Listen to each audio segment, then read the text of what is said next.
नमस्कार, आप देख रहे हैं बिस्तक। मैं हूं सौरभ दीक्षित।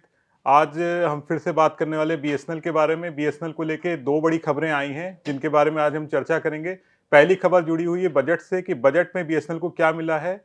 जब बजट की घोषणा वित्त मंत्री निर्मला सीतारमण ने की थी तब हमारे पास इसका कोई फाइन प्रिंट मौजूद नहीं था, लेकिन अब इस पे तस्वीर साफ हो गई कि बजट में बीएसएनएल को क्या मिला है, आने वाले समय में क्या होने वाला है। इस पे ज्यादा जानकारी के लिए हमारे बजट सहयोगी प्रवीण शर्मा जी हमारे साथ मौजूद हैं, तो उनसे हम इस बारे में जानेंगे।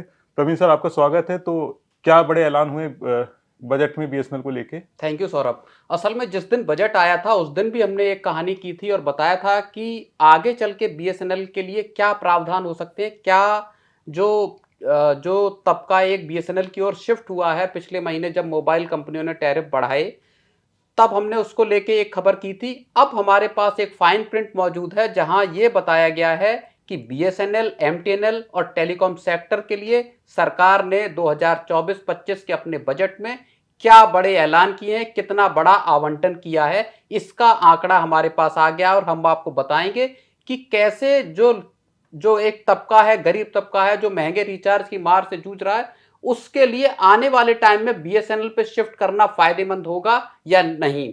तो सबसे बड़ी बात यह है अभी यहां कि बजट में टेलीकॉम सेक्टर और खास तौर पर जो सरकारी दोनों कंपनियां हैं बीएसएनएल और एमटीएनएल, उनके लिए 1,28,000 करोड़ का बड़ा आवंटन किया गया है। ये एक बड़ा फिगर है। इससे ये साफ जाहिर होता है कि सरकार बीएसएनएल और एमटीएनएल को लेके बेहद फिक्रमंद है और चाहती है कि ये कंपनियां मार्केट में कंपटीशन को तेज करें और अपनी जगह बनाएं।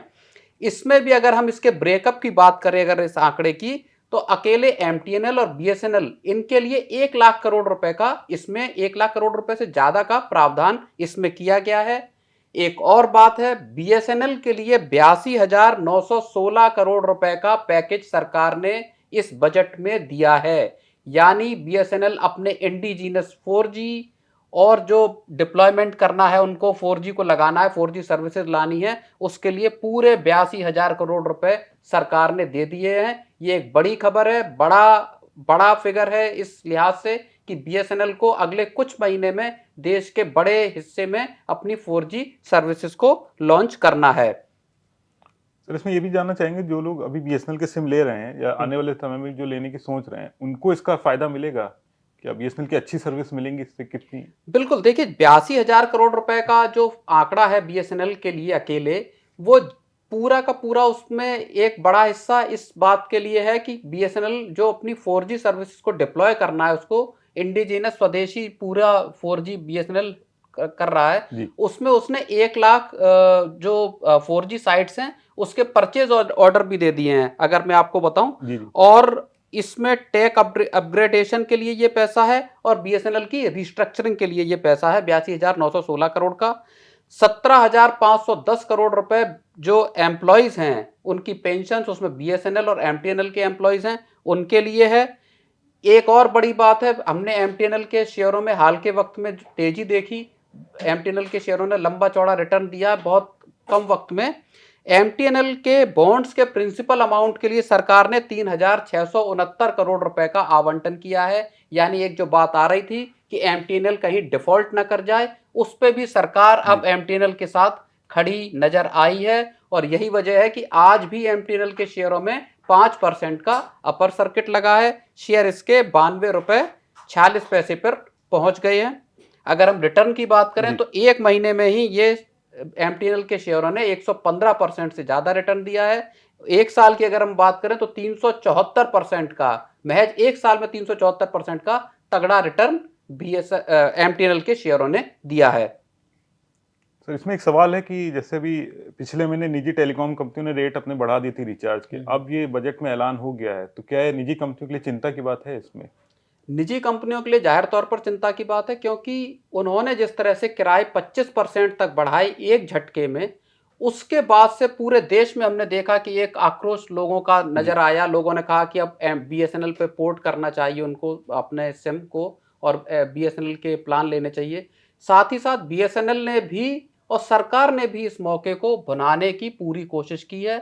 एक महीने पहले चूंकि ये ऐलान हुआ था, संभवतः सरकार के पास ये मौका आया कि वो बजट में इस तरह का बड़ा ऐलान कर सके ताकि बीएसएनएल को लेके लोगों का कॉन्फिडेंस और बढ़ पाए। जी। अब बीएसएनएल को रिस्ट्रक्चर करने की और बीएसएनएल को फिर से मार्केट में खड़ा करने की बात अगर आ रही है तो ये जाहिर तौर पर जियो, एयरटेल और वोडाफोन आइडिया जैसी प्राइवेट कंपनियों के लिए फिक्र की बात है। तो सर ये बजट की बात थी कि बजट में बीएसएनएल को क्या मिला है और इससे निजी टेलीकॉम कंपनियों की चिंता बढ़ी है। दूसरी बड़ी खबर क्या है बीएसएनएल को लेके? बिल्कुल, दूसरी बड़ी खबर एक और है बीएसएनएल को लेके, वो है बीएसएनएल के रिजल्ट्स की। लेकिन उस पे जाने से पहले बीएसएनएल के रिजल्ट्स आपको बताएं, हम आपको बता दें कि अभी जो बजट में बीएसएनएल के लिए ऐलान हुआ है 82,916 करोड़ रुपए का, इसको मिलाकर अगर हम देखें तो 5 साल में सरकार 4 दफे बीएसएनएल और एमटीएनएल के लिए रिवाइवल पैकेज ला चुकी है। 2019 में 69,000 करोड़ रुपए का एक पैकेज आया था बीएसएनएल और एमटीएनएल के लिए। उसके बाद 2022 में 1,64,000 करोड़ रुपए सरकार ने फिर डाले थे कंपनियों में इनमें, और 2023 में 89,000 करोड़ रुपए बीएसएनएल को दिए गए थे ताकि वो 4G अपग्रेडेशन कर सके, 4G ला सके। और अब 2023 में 82,000 करोड़ रुपए से ज्यादा की रकम सरकार ने फिर दे दी है।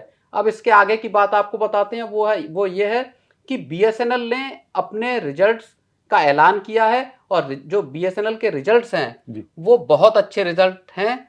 मैं आपको बताऊं, सरकार ने हाउस में भी बताया है इसको लेके।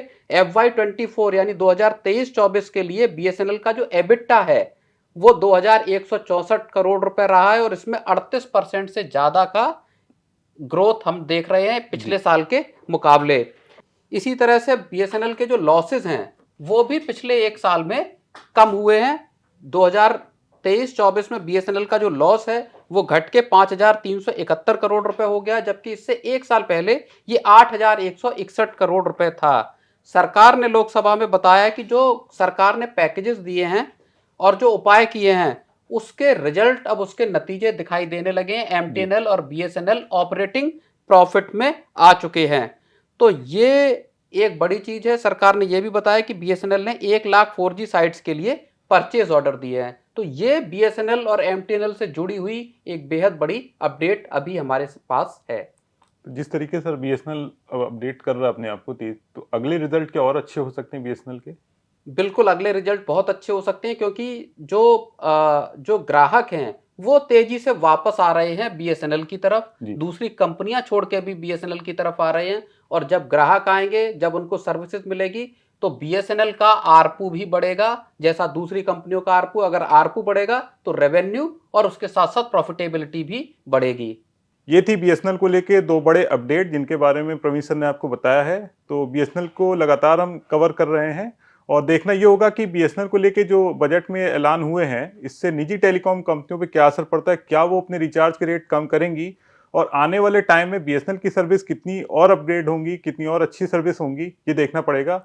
आपको हमारी ये बातचीत कैसी लगी जरूर बताएं और बने रहें बिस्तक के साथ। बिस्तक आपके लिए लाया है प्रीमियम मेंबरशिप प्रोग्राम, जहां आपको मिलेंगे कई सारे फायदे, जिनमें मार्केट न्यूज़लेटर, लाइव चैट पर आपके सवालों के सबसे पहले जवाब, मार्केट आउटलुक, वीकेंड पर मार्केट स्कैन, एंकर्स के साथ चैट और भी बहुत कुछ। इस प्रीमियम सब्सक्रिप्शन में 3 तरह के प्लान्स हैं, सिल्वर, गोल्ड और प्लैटिनम, जिनकी शुरुआत मात्र 159 रुपए महीने से होती है। इससे जुड़ना भी बेहद आसान है। बिस्तक के YouTube चैनल पर जाएं, ज्वाइन बटन पर क्लिक करें और अपना प्लान सिलेक्ट करें। बस बन गए आप हमारे प्रीमियम मेंबर।